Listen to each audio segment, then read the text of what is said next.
E é hora da entrevista do dia com Denise Campos de Toledo.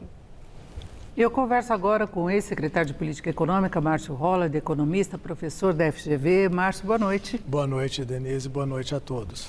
Bom, Márcio, nós íamos falar de juros só, né? Já era uma super quarta com decisões do Federal Reserve nos Estados Unidos, que manteve as taxas lá entre 4,25% e 4,5%, e decisão do Copom aqui no Brasil, que manteve a Selic, como esperado, em 15% ao ano. Mas Trump bagunçou o dia todo, né? Ele antecipou a assinatura aí da ordem, inclusive colocando a Lei de Poderes Econômicos de Emergência Internacional, uma lei de 1977, ele acionou essa lei, mas veio com justificativas políticas, né? Então teve toda uma carga política nesse comunicado dele das tarifas, gerou aí uma preocupação muito grande na área política e econômica. Depois vieram as isenções, né? Uma lista enorme, tem mais de 700 produtos no total. Dois dos principais aí da pauta exportadora brasileira ficaram fora, as carnes e o café. Eu queria começar, então, por essa situação de Trump, porque havia uma grande preocupação quanto à repercussão, o peso sobre a atividade econômica, a necessidade de o governo fazer programas aí de socorro financeiro às empresas, ainda uma parte vai ser prejudicada. Mas como é que você vê a perspectiva agora? Bem, Denise, a primeira questão é entender um pouco a origem desse tarifácio do Trump, né? Há uma ideia de que os Estados Unidos precisam passar por um processo de reindustrialização, a ideia de que os Estados Unidos têm um déficit comercial muito grande com o mundo, e de fato tem, né? Os Estados Unidos importam perto de 4 trilhões de dólares por ano e exportam em torno de 3 trilhões. Só para resumir aqui, para facilitar a nossa conversa, tem um déficit gigantesco com o mundo. Mas, curiosamente, com o Brasil não tem, né? Já tem, pelo menos, desde, acho que 2008, 2009, que o Brasil vem tendo déficits comerciais com os Estados Unidos anualmente. Tem uma conta recente de um especialista que somou mais de 90 bilhões de dólares de resultado positivo aos Estados Unidos nesse período de tempo. Ou seja, o saldo comercial brasileiro no ano passado, o déficit comercial brasileiro no ano passado registrado perante os Estados Unidos foi 250 milhões de reais. Portanto, o Brasil não deveria ser objeto de preocupação dessa política protecionista do Donald Trump associada à preocupação de reindustrialização. Mas parece que a política tarifária do Trump adquiriu cores muito distintas, né? Cores associadas a decisões políticas, individuais por parte do presidente, que não tem sustentação nenhuma da perspectiva econômica, né? E isso, obviamente, torna um ambiente internacional muito mais incerto, muito mais difícil de avaliar nessa situação em que você tem decisão unilateral de um indivíduo no mundo, de uma grande nação do mundo. Exatamente. A ver se não haverá novas mudanças, né? Dá a impressão que ao esticar o prazo, ele deu margem, inclusive, para negociações aí para que se efetivem mesmo em relação a produtos, porque carne e café também é muito importante. Inclusive, o café foi citado nessa semana pelo secretário lá nos Estados Unidos, que é um produto não produzido por eles, que depende muito do Brasil.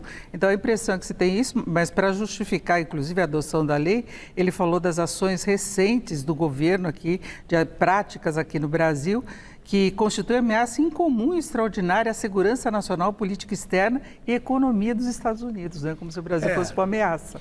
Como economista e de uma perspectiva econômica, não há qualquer justificativa. Exatamente. Nenhuma justificativa. Tá? A relação do Brasil com os Estados Unidos, historicamente, é uma relação muito boa, comercial e de investimentos.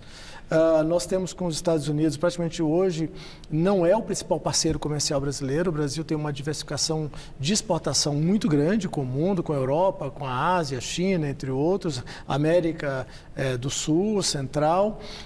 Mas alguns produtos brasileiros, né, tem o mercado americano como muito relevante. Aeronaves, que entrou na lista de isenção, praticamente é 60% das exportações para os Estados Unidos.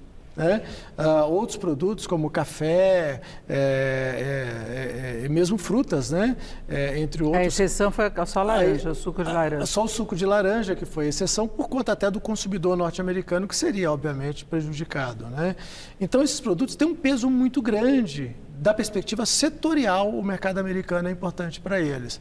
Mas, portanto, acho que é importante olhar dessa perspectiva setorial. Né? Agora, mas para fechar essa questão das tarifas, também Trump tem falado do BRICS, e o BRICS conversou a respeito da substituição da moeda nas relações entre os países que fazem parte do grupo, a substituição do dólar, né? Trump defende que o dólar é soberano e agora o Brasil não pode se afastar do BRICS. O maior parceiro comercial é a China, está lá. Rússia também, e veio uma nova ameaça por causa da Rússia, inclusive ele taxou a Índia em 25% por conta de compras que ela faz da Rússia. Agora a gente depende de fertilizantes deles, né, além da Ucrânia. Então o Brasil tem que manter esse canal aberto, comercial, e fica a preocupação de tarifas adicionais, de novo, entre uma conotação política, né? É verdade. O Brasil tem um histórico de multilateralismo na negociação, nas exportações em geral.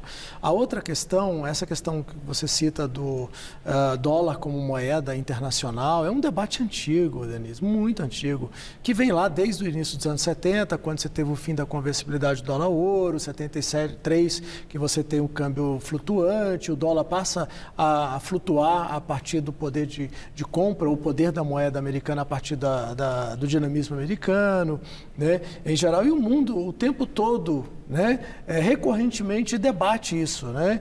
Não há hoje um substituto ao dólar, independentemente do Trump. Você pode fazer algumas transações entre os países, né? Brasil e China, por exemplo, mas pode não fazer, mas ter o desejo de ter uma moeda diferente do dólar hegemônico mundial hoje é uma situação muito inviável. Então, também não acho que seja essa a preocupação do Donald Trump. Não entra na pauta. Definitivamente não seria essa a preocupação Bom, dele. agora essa preocupação com relação às tarifas, a todo o cenário internacional, foi destacado pelo Copom, né? O comunicado já começa falando disso, inclusive cita a política econômica dos Estados Unidos, está acompanhando a tensão geopolítica, né? Fez a avaliação da inflação, que continua com as projeções rodando acima do teto da meta, falou na manutenção por um tempo prolongado dos juros no atual nível, inclusive antecipando que pode continuar nos 15% mesmo, desde que o cenário se confirme, que não venha nenhum susto, mas as tarifas têm provocado volatilidade do dólar, que interfere em preços, dependendo das tarifas, pode sobrar produto, oferta aqui no mercado doméstico, mexer com a inflação. O que você espera por aí? Muito difícil, porque a gente não tem hoje um cenário que a gente chamaria de velocidade cruzeiro, né? Para onde irão essas tarifas? A tarifa média, a tarifa modal brasileira, efetiva brasileira de exportação para os Estados Unidos. 40% mais ou menos da pauta de exportação brasileira para os Estados Unidos foram isentas hoje. Pode ser que mais seja isenta na frente, pode ser que tenha tarifa reduzida, a gente não sabe muito bem. A gente sabe que no final do dia, durante o restante do governo Trump, teremos um mundo com uma tarifa superior ao que tinha antes, né? Então, certamente, você tem um aumento de custos na exportação dos produtos brasileiros, algum problema de preço nos Estados Unidos e podendo até ter, porventura, alguma sobra no curto prazo de produtos para o mercado doméstico brasileiro, né? Isso pode gerar algum reajuste de preços lá e cá, mas isso é muito incerto ainda, tá? O que o Copom está preocupado é com essa incerteza global em torno do comércio mundial e do crescimento mundial. Deixa eu te fazer uma conta muito simples. Do período em que o Trump anunciou lá o Dia da Libertação, tá? E ela anunciou aquele tarifácio global, tá? E impactou o mundo, tá? Até final de junho agora, o comércio mundial caiu 3,2% em relação ao ano passado e não era esperado isso. Isso significa mais de 500 bilhões de dólares ou menos de 500 bilhões de dólares nas transações comerciais mundiais. É um impacto gigantesco. Isso afeta o crescimento mundial, portanto afeta o crescimento no Brasil. Então a gente tem, obviamente, canais muito variados para vir para o lado do crescimento brasileiro, que já vai se acomodar. Então o Brasil deve enfrentar um ciclo de acomodação no crescimento, talvez incentivado ainda mais por esse menor crescimento mundial. Ao mesmo tempo, a inflação segue resiliente, tá? O Banco Central prevê que a inflação deve convergir lá para o centro, né, dentro do centro da meta, somente em 2027.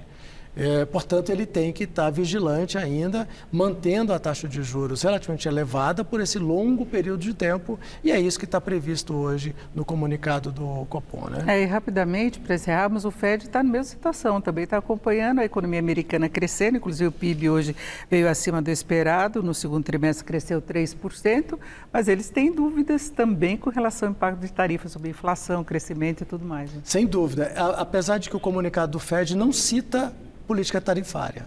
Exatamente. Não Incertezas. Não cita o tarifaço do Trump, apenas fala de incertezas que aumentaram. O Banco Central do Brasil já é mais explícito quanto a isso. Tá? Então, de fato, o mundo já não era, digamos, de mares calmos, e o Trump tornou esse universo muito mais tumultuado, muito mais difícil de previsão, de avaliação, porque são decisões individuais, arbitrárias de um presidente que não tem uma base teórica.